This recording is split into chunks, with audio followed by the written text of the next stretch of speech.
What's up guys, it's Chad. Welcome back to the Easy Astro Images channel. So we're going with a whole new setup today. The Rasa is in the shop at Celestron for repair.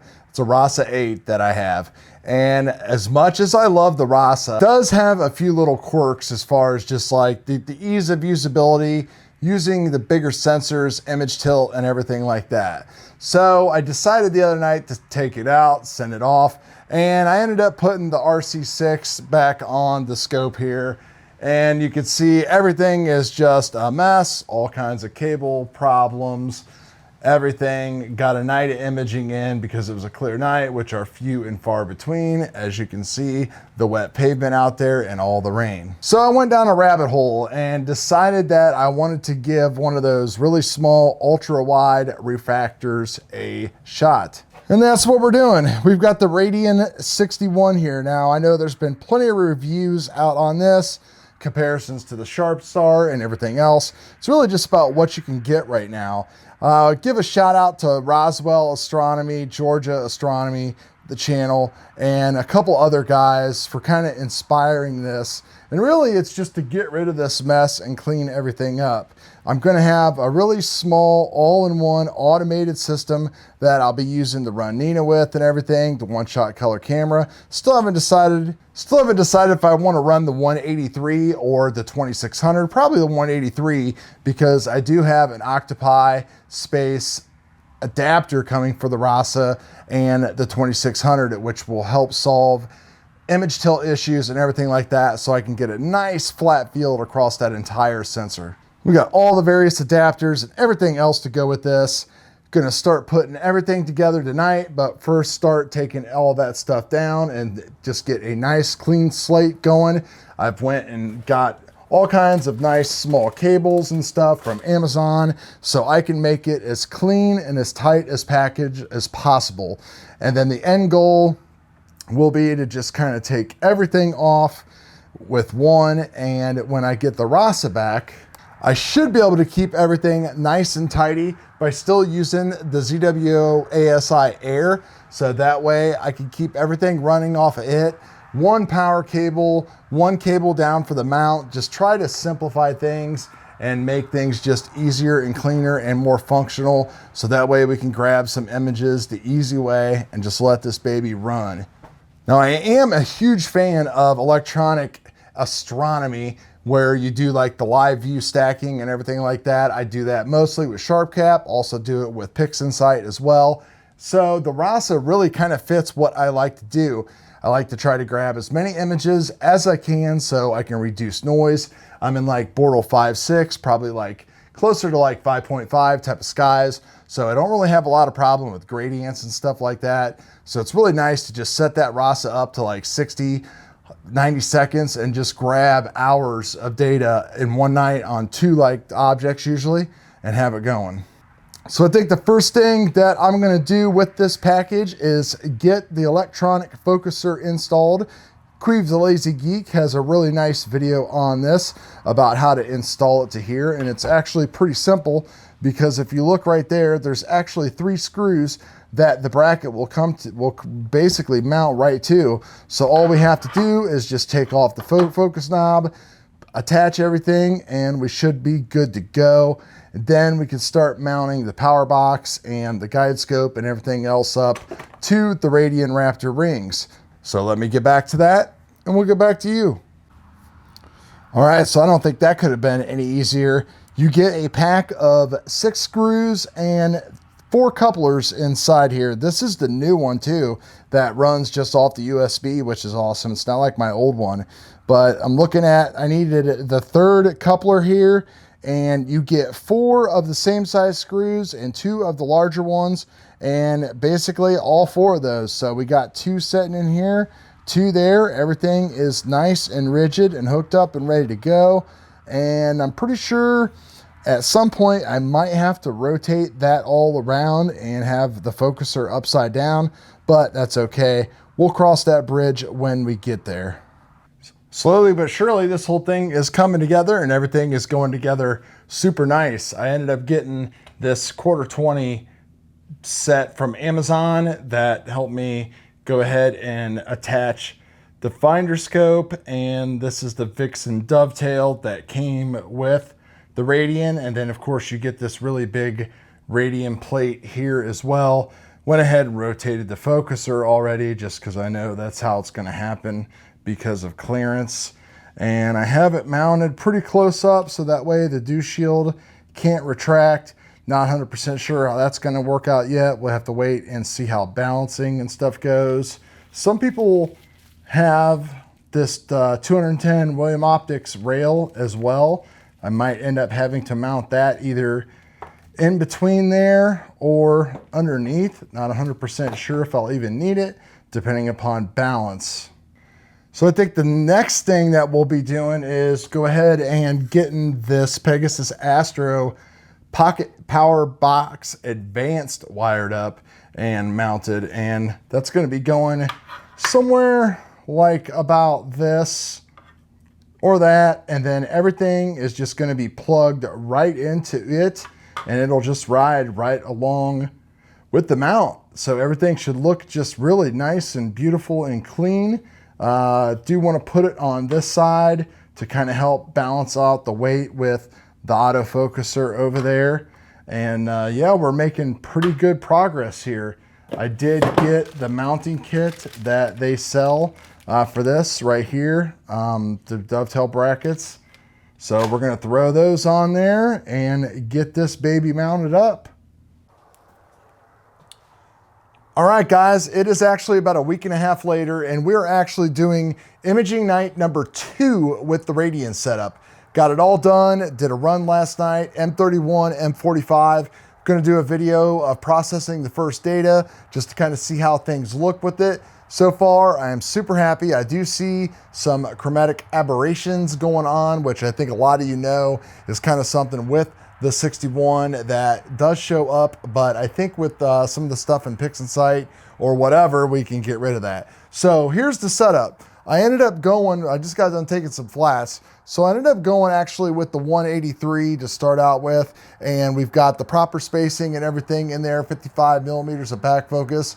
I substituted the 21 millimeter spacer with the ZWO filter drawer. I shot everything in broadband last night. Tonight, I'm gonna throw in the NBZ Duo narrowband filter, that what a mouthful, from IDIS. Love that. That's what I primarily use with the Rasa, and we're gonna throw it on here, and we're gonna actually go after some nebula tonight and see what things end up looking like with this, so we can get those big, wide, cool shots. On this side here, you can see we got the Pegasus Pocket Power Box all mounted up. All short cables, everything is nice and neat. You can see all the way down there, just beautiful. And I am actually using my scope buggy for the first or second time. Boy, if you ever thought about buying something, if you want to leave a setup like this to roll in and out of the garage, you cannot go wrong with the scope buggy. Way better than using those kind of wheels right there, especially if you got some cracks to go over. So that stuff's out of here, and the scope buggy is in. And literally, guys, I can just take this thing with like a finger and just push it. Like, look how easy this thing rolls. So the whole setup is ready to go. I'm connected to Nina. I'm gonna roll this baby out, get it anchored, polar aligned, and we are gonna start taking some beautiful images tonight. All right, so we got Nina fired up here, and we are using their new and awesome 3-point polar alignment process. I used to use SharpCap. Now I'm using this, and it is working just fantastic. It's all in one program. I don't have to go in and out or anything like that. I did switch filters, so I got the focus a little bit closer, and we're gonna have to pick up a little bit more, and you can see that it actually picked up enough stars to go ahead and do the first point. So now it's gonna move on, collect the next couple points. The telescope's out there slewing towards the west, and then once it's done, we're gonna have to go out there and just make some adjustments, get our total error down to an acceptable amount, and then we will be good to go, and we can start framing up and imaging our target. So we literally have had like a stretch of like 5 days of great weather finally. I don't even think that I brought the telescope in once for like 4 or 5 of those days. It just sat out the entire time. I went through a few different configuration changes trying to get like the rotating mechanism to work correctly with the mount spacing and the riser spacing. And I ended up actually just going back to the way it originally was and just kind of scrapping the whole rotation. You can kind of turn the end of the camera all the way around in the little filter volt thing that's in the Radian. So that's okay, but we'll just worry about that later. What I am just super excited about is the data that I've got. Now, granted, this thing does shoot at f4.5, so it's not as fast as I'm used to with my Rasa. By the way, I do have an RC6 that I use during Galaxy season. Maybe would like to upgrade that to like an Edge or something like that down the road. But these are just some of the images that I've taken with it so far. The first like complete image that I went through and did was the Pac-Man, just because I really wanted to compare it to the Pac-Man that I shot on my Rasa, mostly just because the flat field. I mean, it is just fantastic to actually finally have a complete flat field from corner to corner. And if we zoom in and you just look at all the stars, everything is great. Like, you know, there's none of the wonky stuff that's going on with my Rasa. I mean, there's like a little bit of stuff that's going on, but man, nothing compared to what I've had going on with that. So hopefully I can correct a lot of that with the ASTRO Pi space adapter and all that stuff. But this is also shot with the 183, so it's an even, you know, a little bit smaller field of view than I would get with the 2600. This was shot with just broadband, not a dude narrowband, with the IDIS filter that I usually use. And you can see here that we did the elephant trunk. I might have showed this in one of my other videos that I posted about the actual IDIS NBZ. Not 100% sure if I did or not. But again, just a beautiful, huge image of the elephant trunk. And again, none of this stuff is, you know, none of this stuff is processed or anything at all. This is right off of the camera. If we take a look at the stars, you can see that there is, you know, some false coloring going on and stuff. And when you start doing different calibrations, it will pop out a little bit. So am I disappointed in that because, you know, it's $1,000 scope? Yes, no, maybe. I don't know. I really don't know if I'm even going to keep this setup. I do love it because it's so small and so portable. But I know when I get the Rasa back that I probably won't use it. But then again, is the Rasa more of a headache to use because of everything that you have to deal with and the flats and everything else? I've got so much money invested into that thing. I would hate to like let it go, but this is just so easy to use, man. Guiding is just like nothing on the EQ6R because it's so light.